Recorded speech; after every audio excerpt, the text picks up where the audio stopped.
پہلے دن سے یہ فیصلہ کر لیا گیا تھا کہ اس ملک میں جمہوریت کو نہیں پنپنے دینا، اور یہ کنٹینیوس ڈی جنریشن ہے جو آج ہم دیکھ رہے ہیں کہ سیاسی جماعتیں لوگوں کے مسائل سے ہٹ کر صرف اور صرف اقتدار کی خواہش اور پاور پالیٹکس میں بری طرح الجھ چکی ہیں۔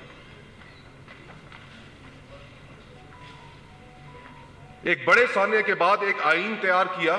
اس آئین بنانے والے کے ساتھ ہم نے کیا کیا؟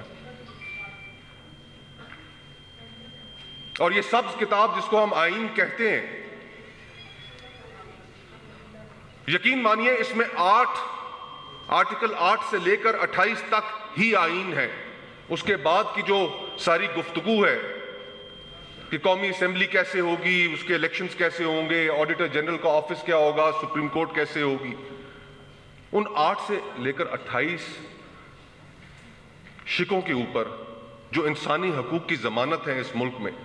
ان پر ہم نے کتنا عمل کیا؟ آج بلوچستان میں جس محفل میں آپ جائیں، جس جگہ آپ جائیں، کہیں آپ سنجیدہ گفتگو کا انعقاد کریں تو سوالات ابھر کر آپ کے سامنے آ جاتے ہیں۔ آج کیا وجہ ہے کہ ہمارے پاس ان ماؤں کو، ان بہنوں کو، ان بچیوں کو، ان بچوں کو جن کے پیارے کتنے کتنے سال ہو گئے، ان کا کوئی پتہ نہیں کہاں ہے، ہمارے پاس کوئی جواب نہیں ہے ان کو دینے کے لیے۔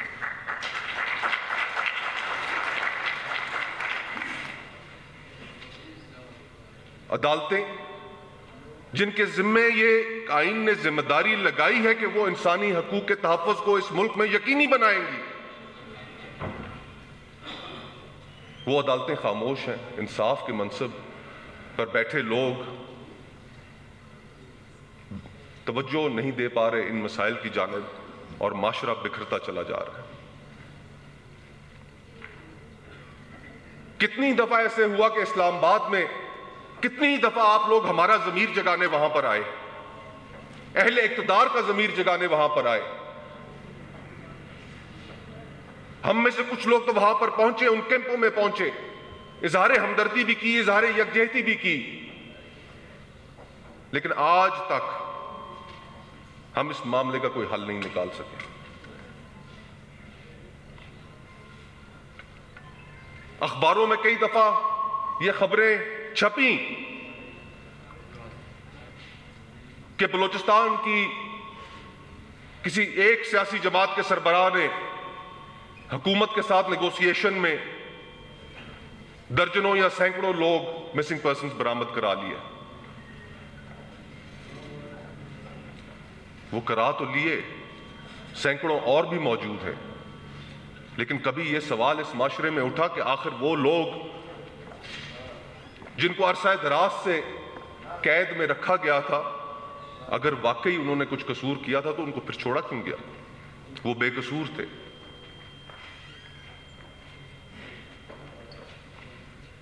اس ملک میں ہم نے تو کوئی ایسا موقع نہیں جانے دیا کہ جس میں ہم نے اس ملک کے شہریوں کو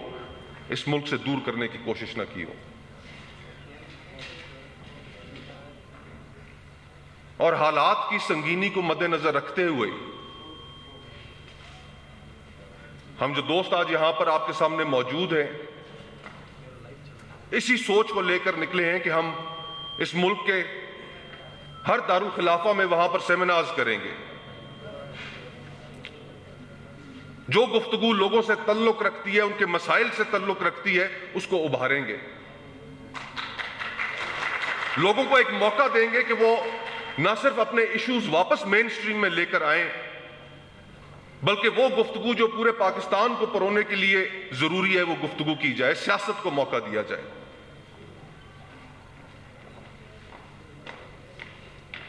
اب یہاں اگر اس ملک میں مزید اسٹیبلشمنٹ کی پالیٹکس کے اندر جو انوالومنٹ ہے، اس کو یقین مانے ہم نے اگر دور نہ کیا، لوگوں کے مسائل پر گفتگو نہ کی،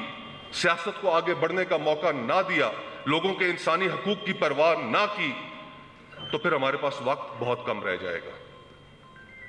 ہم ایک امپلوژن کی طرف بڑھتے چلے جا رہے ہیں،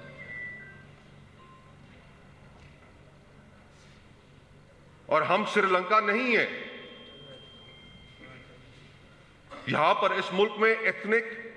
اور ریلیجس ڈیوائیڈز اتنی ہیں، فالٹ لائنز اتنی ہیں کہ اگر خدا نخواستہ اس ملک کے اندر امپلوژن ہوتا ہے تو وہ مکمل سوسائٹی کا بریک ڈاؤن ہوگا، اور ہم اس بریک ڈاؤن کے دہانے پر کھڑے ہیں۔ لوگوں کی باتوں کو بھی سننا ہوگا، اپنے اندر یہ حوصلہ بھی پیدا کرنا ہوگا کہ نہ صرف ہم نے ان کی گفتگو کو سننا ہے بلکہ حل بھی ان کے لیے نکالنے ہیں اور حل بھی تلاش کرنے ہیں۔ آج جو گوادر کے اندر صورتحال ہے، واڈیلا صاحب نے جو گفتگو کی، اگر کوئی شخص اس کا حل نکالنا چاہے تو کتنا مشکل ہے، اس کا حل کیوں نہیں نکالا جا سکتا؟ لیکن ہم اپنی ایگوز کے قیدی بن چکے ہیں۔ آج اگر بلوچستان کے مسائل حل کرنے میں کوئی سیاسی جماعت اگر دلچسپی رکھتی ہے تو اس میں کتنا مشکل ہے کہ ہم 12 منٹ میں ایک شخص کو ایکسٹینشن دینے کے لیے اس کے قانون پر قومی اسمبلی اور سینٹ اکٹھی ہو سکتی ہیں، لیکن آپ لوگوں کے مسائل کو حل کرنے کے لیے وہ اکٹھی نہیں ہو سکتی۔